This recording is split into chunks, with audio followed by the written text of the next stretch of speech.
Good, good. Well, morning. Welcome.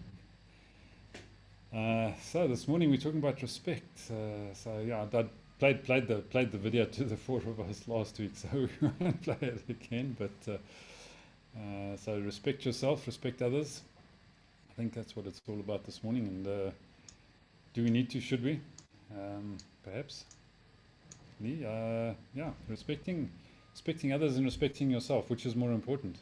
That wasn't the question, but maybe I've just modified it slightly. So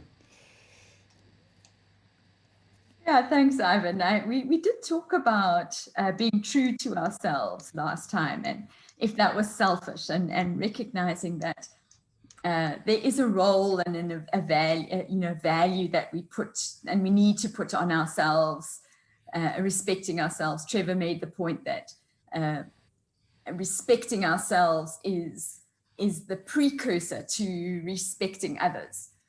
And so that's what prompted this discussion for today is, so well, how then do we respect others? And yes, I do assume that that is something that we want to do. I guess I'm coming at it from two angles. The one is learning to respect my dad. And I say that because my dad had opinions and beliefs and behaviors that I did not agree with. And as a teenager, especially, I would vehemently express my disagreement. And we would have lovely big fat arguments around these things. And somehow I never ever convinced him to think or believe like me, or to think or believe differently. And so, hi Sven. So we're talking about respect and how do we respect others. Just talking about my dad and learning to respect him from a place of disagreeing with his ideas and his opinions and some of his behaviors, and voicing that and objecting to it and arguing and trying to present a different point of view, and literally hitting my head against a brick wall, and eventually giving up that route of trying to change him, but still feeling like I don't get him and I don't agree with him, and that led to a sense of not respecting him and maybe dismissing him or sidelining him in my life and in my thinking. And then life has a way of teaching you lessons. So my mom and dad came to live with us. So now suddenly I have to learn to live with a man I thought I had kind of left in a little box. And he lived with, before he died, he lived with us for over 10 years. And I don't know that he really changed that much, but I got to see, or got to realize, that he was more than those opinions, that I could disagree with him. And I didn't even have to say something. We didn't have to agree. But there was a depth and a subtlety and other aspects to who he was that made him more than just some of those things that I didn't like. And I guess the only difficulty with that is it took me such a long time to come to that realization, but it certainly made me appreciate my dad in unexpected ways, and I learned to respect the person that he was, and accept the things that were just him, and that was fine. So that was the one side of things that I wanted to say. And then the other side is recently watching a documentary that was recommended to us by my niece. And it's on Netflix. I don't know if any of you have seen it, called Beyond the Curve. and it's the story of a group of people who are flat earthers. So they believe the earth is flat. They are utterly convinced of this fact, and they have formed a group and even have had an international conference for flat earthers. They even have a solution. And, you know, the temptation is to belittle and to smear. And certainly that was my approach coming into the conversation. But the documentary does a very good job in helping you understand what leads somebody to believe something against all odds and evidence.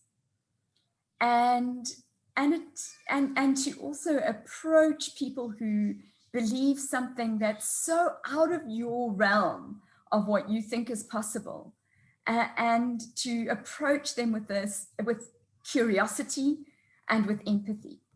And so I learned a lot just from listening to that documentary. And so I just throw that also into the conversation. And so I would love to hear, how do you respect? How have you come to learn to respect, or how do you feel it's important to respect others?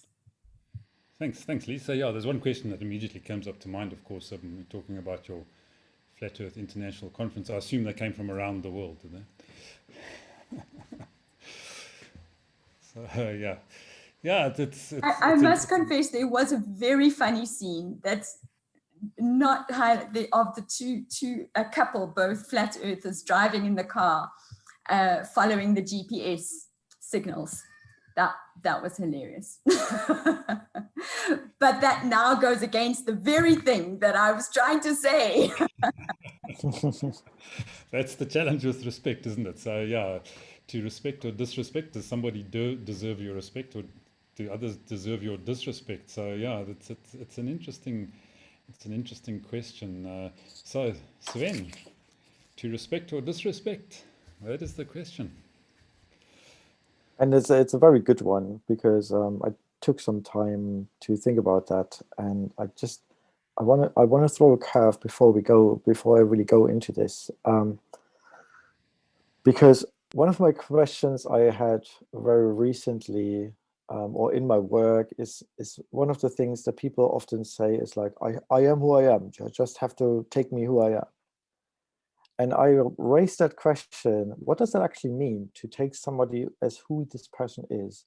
Are we talking about this current state of the person, of being possibly very unhelpful to themselves, to others, to, in a sense of, if we talk about vessels, be scratched and broken and not polished, or not repaired and things like this?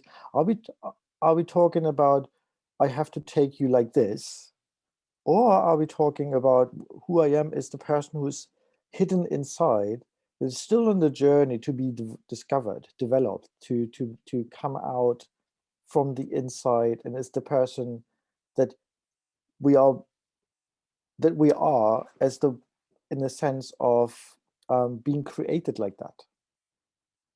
And I find this a very interesting concept, because some of the people who say, like, you have to take me as who I am, they just do it almost like this, and they want to force you to take them as this really unhelpful, disrespectful, possibly person, and I now have to respect that. Or others, are on a journey, and they say, like, I want to become who I am. And I think that is one of the interesting things that I started thinking on that perspective, with the idea of respect, where I think somebody who says, like, you have to take me as who I am, is also somebody who actually, for me, lacks self-respect in some sense, where I say, like, why do you want to give up on going on a journey? Why do you want to give up to really uncover this person who's really of big value to others? Why do you want to just put yourself, like I had yesterday, just somebody on the phone for about 2 hours, was like, I'm just who I am. It's just, and there was no, I had the feeling there was always like, you have to respect me as who I am, you know, and I thought, like, I see something in you that is not what I get presented, but that's what I respect. I'm not respecting necessarily the presentation. I'm respecting what is inside the presentation. It's almost like the parcel, and I basically come from that perspective of, we're humans. We deep inside, we have a willingness to connect. Deep inside, we have a need to connect. We have a almost a gift to love, a gift to change, a gift we want to see and be part of making the world a better place. But sometimes, with the things that life throws at us, this gets buried. And what I basically have learned over the years is, I want to respect humans, not necessarily for who they are right now on their journey. I want to respect them for who they could be. And not with the point of, like Lee made a very good point.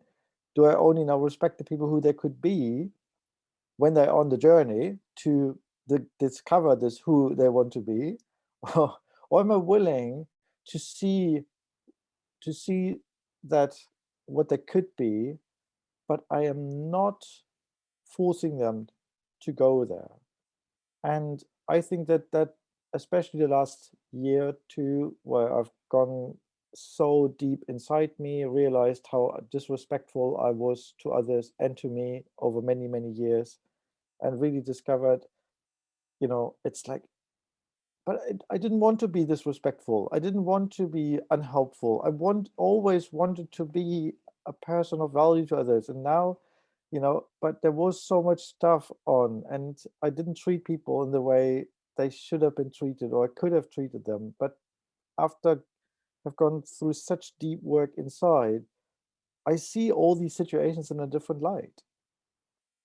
And coming from this perspective of seeing this in a different light, I've started actually to see people in a different light, which is a very interesting thing. To suddenly see brokenness not as a hindrance, as just part of the journey, as people being disrespectful is, yep, they are just somewhere in a journey, and they might be stuck somewhere on their journey. And for me, respect of others basically means, I want to take you as who you are, in a sense of, this is what you could become, and not with me trying to put the image on you, so I refuse this.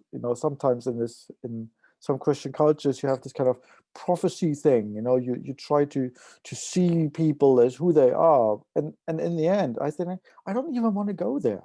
I don't want to create an imaginary image. I want to see you as the parcel that is firmly packed in an unhelpful package, and I have no idea what's in there. But I want to respect the surprise, simply because you're human. And I know deep inside there's something created that is beautiful, that might not agree with me, that might not be what I expected, that might not be, that kind of stuff, but I know there's something in the parcel, and I'm respecting you, because what is in there is a treasure. I know that it's a treasure to my life. If we could together go to this place of unpacking the treasure, our relationship could just suddenly, boom, go into a completely different sphere of life. But I want to respect people for that, to start with. you know, for just the treasure they are inside without me knowing that. And that is what it means for me to respect others. Great, thanks, Sven. Yeah, I think lots of good stuff in there. But the question is, what's in the package? So Ed, what's in your package? That's a bit personal. Oh, we Yeah, tend to do that from time to time on these chats. I, I find it a bit strange discussing it in this forum because Trevor's always dissing me, isn't he?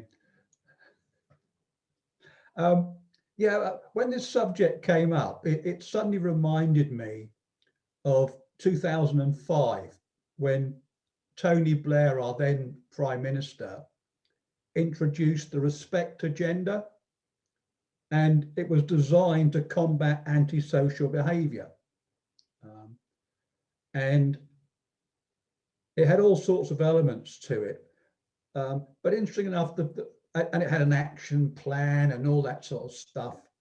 And what was interesting was the biggest section of the action plan was the enforcement action.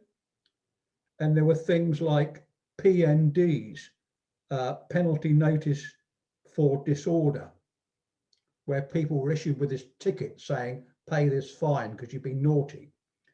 And there were improved ASBOs, which are antisocial behaviour orders, banning people from certain areas, from certain stuff like that. And I just thought it was interesting that the enforcement was the major part of the agenda.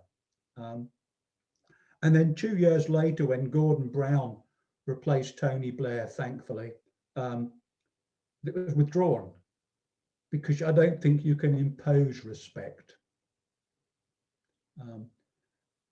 And I thought, you know, respect has to come from within, from people respecting themselves, because I don't think you can respect someone unless they respect themselves. And respect has got nothing to do with liking, admiring, believing, whatever. It was interesting. Yesterday on LinkedIn, a very interesting image popped up. There was this woman in a nice red flowing dress. She looked very pretty, and she had on this huge wide brimmed hat. And then there was this painter with an easel, and on the easel were just these two circles, a small circle within a bigger circle, and they were red because the painter was a giraffe and he was looking down on the woman. And it said, people are not right or wrong, they just have a different view of things. And for me, it's interesting actually, because I left the Labour Party because of Tony Blair. I didn't like the guy. And actually, I then rejoined a little while later after Tony Blair had gone, and I left the Labour Party yesterday and joined the Green Party. And what's interesting is I didn't respect Tony Blair. I don't think he was true. It was, although his values were closer to mine than other people, I don't think he was true to them. Tony Blair was only true to one thing, himself. Whereas Margaret Thatcher, whose actions and policies I totally detest, I respected Margaret Thatcher because she stuck to her principles. She did what she felt was right. What she thought was right, I think, is totally wrong, but she stuck to her principles. Whereas Tony Blair vacillated, which is a lovely word, isn't it? Vacillate. So I think to respect, people have got to respect themselves, be true to themselves, and have a certain code which you can understand. Understanding that we all have a different view. It's not right or wrong, it's just different. And being different is to be respected. Oh, sorry, you can't define a thing by using the same word, can you? But I think difference is what makes life exciting, what makes life fun. And I tend to try and find people who are different from me. because otherwise I don't learn anything. So yeah, but I think those people have to be true to their own values. That's my, oh, and there was something else that Sven said, but I've forgotten it. Never mind. Great, thanks Ed. Yeah, yeah, it is interesting. You can respect a person's beliefs and things maybe without even respecting the person. I don't know, but it's an interesting thought, or vice versa. So, Trevor, someone who doesn't often vacillate, I don't think. All right, get ready for something completely different to your point of view, for goodness sake. What are you talking about? I think this is quite interesting because I heard from Sven and I almost grabbed onto it. He talked of respecting people who are broken. And the thought came to me that maybe this topic of respecting others is highly judgmental. And there was a book written somewhere that said, "Thou should not judge," or something to that effect. Someone will clean me up on that. I'm sure Kelvin will help me out on that particular quote. So this concept of respecting others, is it subjective and is it judgmental? And perhaps the only thing that is of critical importance is actually analyzing yourself and getting to understand who you are and what your strengths and weaknesses are. And when you've got a handle around that, recognize that everyone else is not as good or bad as you are. Some are better. We've talked of totem poles and where do we fit on them. Some get more options in life, some don't. But I was just wondering there on that comment of looking at broken people, the downtrodden, and that we tend to have a look at people that disrespect themselves. And so perhaps we're talking about drug addicts, perhaps we're talking about thieves, villains, and all that. And I turn around and the comment that went past my mind is that I disrespect everyone equally. And then from there, I wait until they impress me. And I think this is aimed at, you know, and I've mixed with people that you're talking about, Sven.